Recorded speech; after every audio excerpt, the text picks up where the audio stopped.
దేశవ్యాప్తంగా ప్రజలు ఎంతో ఉత్కంఠగా ఎదురుచూసిన ఎగ్జిట్ పోల్స్ విడుదలయ్యాయి. వివిధ మీడియా సర్వే సంస్థలు ప్రజల నుంచి అభిప్రాయాలు సేకరించి ఎవరు అధికారంలోకి వస్తారో అంచనా వేశాయి. ప్రధాని నరేంద్ర మోదీ హ్యాట్రిక్ కొట్టబోతున్నారని ఎగ్జిట్ పోల్స్ అంచనా వేశాయి. గతంతో పోలిస్తే ఎన్డీఏ కూటమి మరింత దూసుకుపోతుందని, దాదాపు 350 సీట్ల వరకు చేరుకుంటుందని తెలిపాయి. అయితే ప్రధాని మోదీ ఎన్నికల ప్రచారంలో పదే పదే చెప్పిన 400 సీట్లు రావడం సాధ్యమయ్యేలా కనిపించట్లేదని తేల్చాయి. ఎన్డీఏ కూటమి 352 స్థానాల్లో విజయం సాధిస్తోందని టైమ్స్ నౌ అంచనా వేసింది.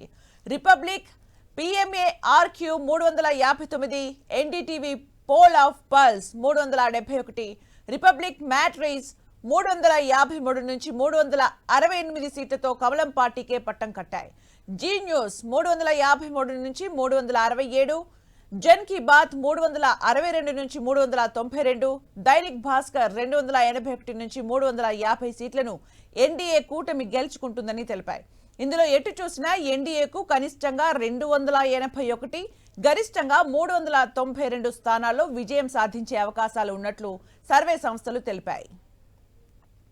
ఉత్తరాదిలో మోదీ హవా ఉందని ఎగ్జిట్ పోల్స్ అంచనా వేశాయి. మోదీ సొంత రాష్ట్రమైన గుజరాత్లో బీజేపీ క్లీన్ స్వీప్ చేసే అవకాశం ఉందని తెలిపింది.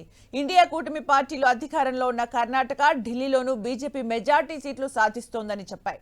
మరోవైపు మోదీ సర్కార్ను గద్దెదించడమే లక్ష్యంగా ఏర్పాటైన ఇండియా కూటమికి మళ్లీ ఓటమి తప్పదని మెజార్టీ ఎగ్జిట్ పోల్స్ తేల్చాయి. టైమ్స్ నౌ సంస్థ అంచనాల ప్రకారం కూటమికి 92 సీట్లు, రిపబ్లిక్ PMARQ సర్వేలో 154, ఎన్డీటీవీ పోల్స్ ఆఫ్ పల్స్ లో 125, రిపబ్లిక్ మ్యాట్రిస్ జీ న్యూస్ సర్వేలో 118 నుంచి 133, జన్ కీ బాత్ 141 నుంచి 161 సీట్లలో విజయం సాధిస్తుందని తెలిపాయి.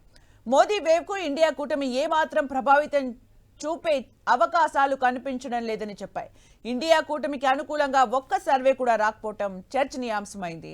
వివిధ సంస్థల అంచనాల ప్రకారం 118 నుంచి 154 స్థానాల మధ్య పరిమితమయ్యే అవకాశం ఉందనే తీరులో ఎగ్జిట్ పోల్స్ ఉన్నాయి. ఎగ్జిట్ పోల్స్ ఫలితాలు అంచనాలు మాత్రమే అని, ఎన్నికల్లో గెలిచి ప్రభుత్వం ఏర్పాటు చేస్తామని ఇండియా కూటమి అధికారంలోకి వస్తోంది. జూన్ 4 తర్వాతే ప్రజలు ఎటువైపు నిలిచారో తెలుస్తుంది అంటూ కూడా కాంగ్రెస్ ఆశాభావం వ్యక్తం చేసింది.